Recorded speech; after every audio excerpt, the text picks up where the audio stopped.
This is English Inside Out. where we explore what's really happening inside your English. Let me ask you something. Have you ever been in a conversation where you understood everything? Every sentence? Every question? Every little detail? You're following the story. You're laughing at the right moments. You're even thinking, oh, I know this word. Oh, I learned that expression. You feel smart, present, included. And maybe for a moment, you even think, wow, my English is actually good. But then something changes. Someone turns to you and says, so, what about you? What do you think? Tell us your opinion. And suddenly, everything inside you tightens. It's like your brain was running smoothly, and then it crashes. Not because you don't know English, but because now it's your turn to produce it. You start building the sentence in your head. Okay, subject, verb. Is it past tense? Wait, is that preposition correct? Maybe I should use a more advanced word. No, that sounds wrong. Start again. And while all of that is happening inside your head, people are waiting, looking at you, smiling politely, waiting for sound. And you can feel the silence getting heavier. Your heart beats faster. Your face gets warmer. You become hyper-aware of your accent, of your grammar, of how you might sound. And the craziest part? 2 seconds ago, you understood everything. But now, you feel like you don't know English at all. Maybe something comes out. A short sentence. A safe sentence. A simple sentence. Not the real thought you had. Not the full idea. Just something. And the conversation moves on, and you stay quiet for the rest of it. Not because you're shy, but because you don't trust what will come out next. Then later, hours later, when you're alone, the perfect sentence appears. Clear. Natural. Exactly what you wanted to say, and you think, why didn't I say that? I knew that. What's wrong with me? So now you're stuck in this strange place.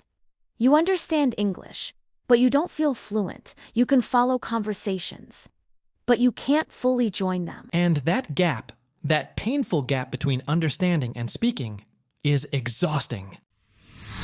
If this keeps happening to you, if you constantly understand conversations, but feel blocked when it's your turn to speak, you need to hear this very clearly. There is nothing wrong with your English. And there is nothing wrong with you. You're not slow. You're not incapable. You're not just bad at speaking. And you're definitely not alone. What you're experiencing is incredibly common, but almost nobody explains it properly. Most people will tell you, you need more vocabulary, you need to practice speaking more, you need to think in English, you need confidence. But those explanations don't really solve the moment. Because the problem doesn't appear when you're studying. It appears in real time, under pressure, in front of other people. And that's what makes it so frustrating. Because when you're alone, you can form sentences. When you're writing, you can express ideas. When you're listening, you understand everything. So why does everything collapse when it's time to speak? Today, we're going to unpack that. We're going to talk about why understanding and speaking are two completely different mental processes. Why your brain reacts differently when you feel observed. Why pressure slows down language production. And most importantly, why this is not a fluency problem, it's a safety problem. By the end of this episode, you're going to see that the gap between understanding and speaking is not a sign that you're failing. It's a sign that your brain is protecting you. And once you understand that, you stop blaming yourself. And that's when real fluency actually starts. Okay, so let's slow this down. Because this is where most people get confused. They think, if I understand everything, that means I'm fluent. But that's not how it works. Yeah, understanding feels like fluency. It really does. You're in the conversation. You're following everything. You're laughing at the jokes. You feel included. You feel smart. Exactly. And then the second you have to speak, it's like someone changed the rules of the game. It's almost unfair. Because when you're listening, you're relaxed. You're just receiving. But when you're speaking, you're performing. That's such a good word. It feels like a performance. Even if it's just a small conversation, even if it's just, so what did you do this weekend? Suddenly, that simple question feels complicated. And here's the thing nobody tells you. Listening and speaking are completely different mental activities. When you're listening, your brain is recognizing patterns. It's like hearing a song you already know. You don't have to build it. You just recognize it. Right? Recognition is easy. Recognition feels smooth. Recognition gives you that illusion of fluency. But speaking is construction. You have to build the sentence from scratch. And you have to build it fast. There's no pause button. There's no, wait, give me 5 minutes. They're looking at you, waiting. And that waiting changes everything. Because now it's not just about English anymore. Now it's about how you look, how you sound, how you're being perceived. Yeah, because let's be honest, when you speak in your native language, you don't think, is this sentence correct? You just talk. But in English, you're monitoring yourself the entire time. You're choosing the verb tense. You're checking the preposition. You're adjusting pronunciation. And at the same time, you're trying to remember what you even wanted to say. And while all of that is happening internally, the other person is just standing there, waiting. And that silence feels louder than it actually is. Like maybe it's 2 seconds. But inside your body, it feels like 10. And here's something important. Your brain doesn't just focus on language in that moment. It starts scanning for threat. Yeah, it goes into evaluation mode. Did I say that wrong? Was that awkward? Do they think my English is bad? Should I say something simpler? And this is where everything slows down. Because now your brain is doing double work. It's trying to communicate. And it's trying to protect you socially. And protection always wins. Because, from your brain's perspective, social embarrassment feels dangerous. Not physically dangerous, but socially dangerous. And humans are wired to avoid rejection. So, your brain says, okay, let's be careful. Let's not make a mistake. Let's think this through. And that's when the overthinking starts. And the more you think, the more unnatural it feels. The more unnatural it feels, the less confident you become. And the less confident you become, the harder it is to speak. It becomes a loop. You hesitate. You notice the hesitation. You judge the hesitation. Now you're even more self-aware. Now it's even harder. And this is why you can go home later and suddenly speak perfectly in your head. Because there's no pressure, no eyes on you, no evaluation. You're not building language under observation.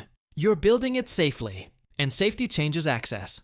That's such an important point. It's not that you don't know the English, it's that under pressure, you lose access to what you know. Exactly.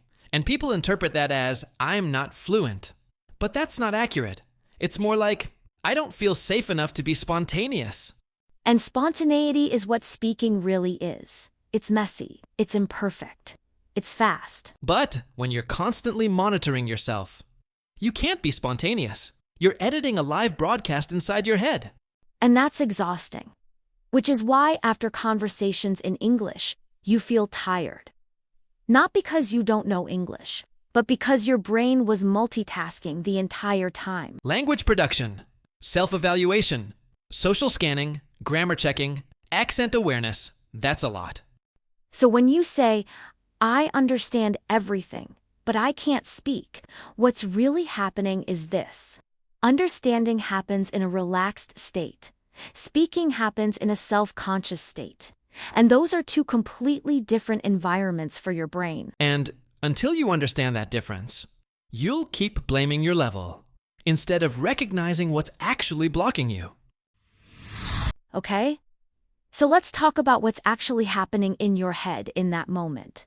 Because it's not random, it's not mysterious. There's a reason your brain freezes. Yeah, and it's not because your English disappears. It's because your brain gets overloaded. Exactly. Think about it like this.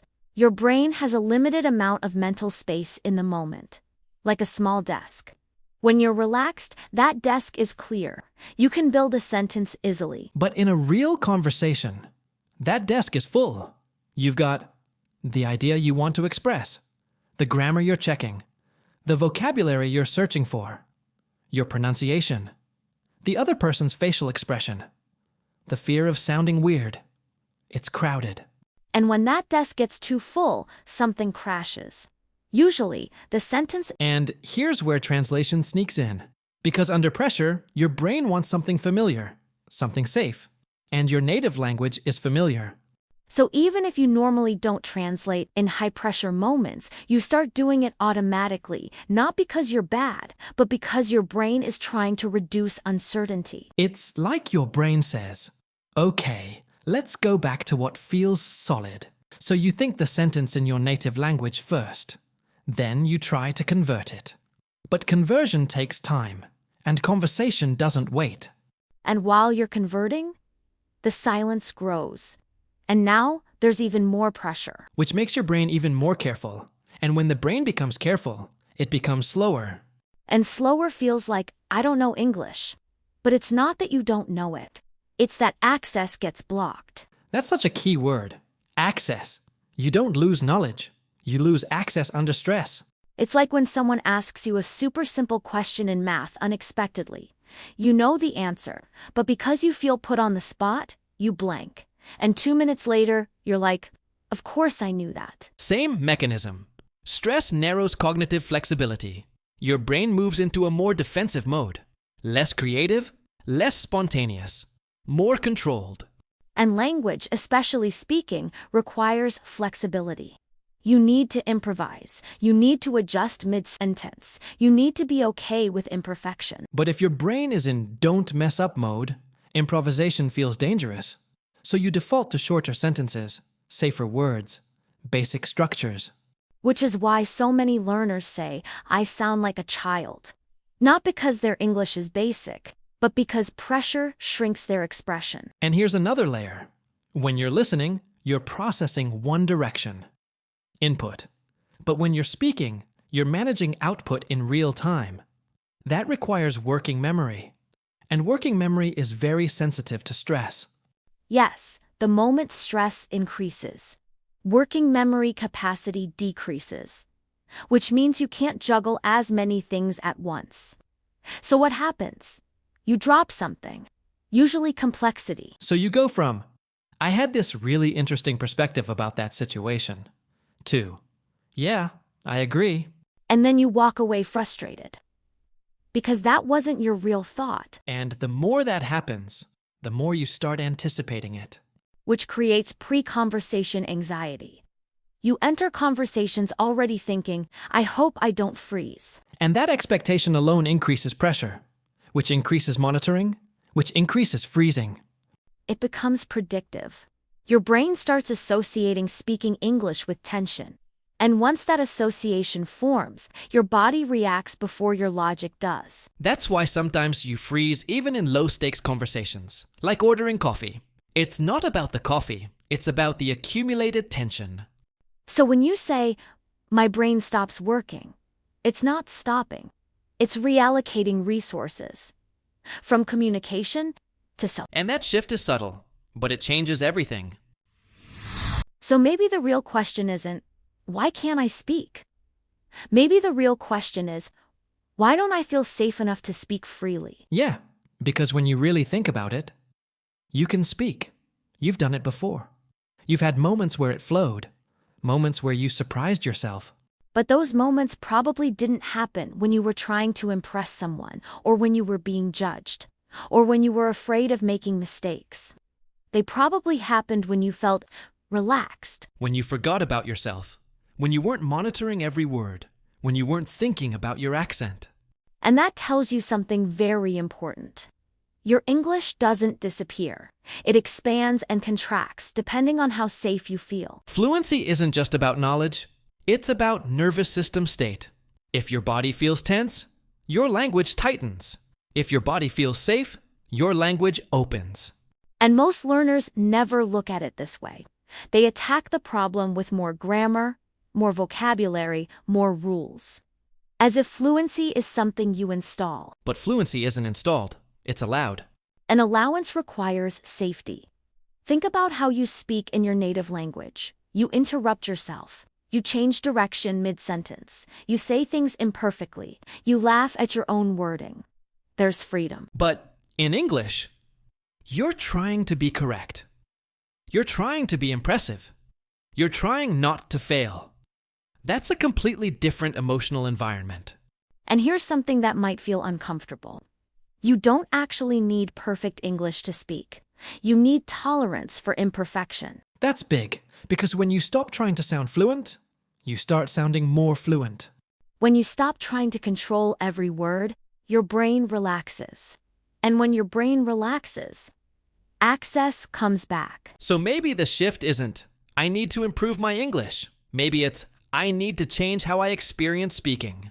Instead of seeing speaking as a test, what if you saw it as participation instead of performance? Presence. Because the moment you stop treating every sentence like it's being graded, your system calms down. And when your system calms down, your real personality starts showing up. Not the small, safe version, the real one. And that's when conversations start feeling different. Not perfect, but human. And human is enough. Maybe the most important thing we want you to leave with today is this. There is a difference between knowing a language and feeling safe enough to use it. And if you've been stuck in that space, understanding everything but feeling small when you speak, that doesn't mean you're behind. It means you're human. You don't build fluency by attacking yourself. You don't unlock speech by adding more pressure. You don't become confident by demanding perfection. You become fluent the same way you became fluent in your first language. Slowly, messily, imperfectly, but safely. And maybe next time you feel that moment, when someone looks at you and says, "So, what do you think?" Instead of thinking, "I hope I don't mess up," you can think, "It's okay if this isn't perfect." Because communication isn't about perfect sentences. It's about shared meaning, and meaning doesn't require flawless grammar. It requires presence. So if you've been telling yourself, "I understand everything, but I can't speak," maybe gently change that sentence to, "I'm still learning to feel safe when I speak." And that's a very different journey. And if this episode felt like it was describing your exact experience, stay with us, because this is what we talk about here. Not just English, but what's happening inside your English.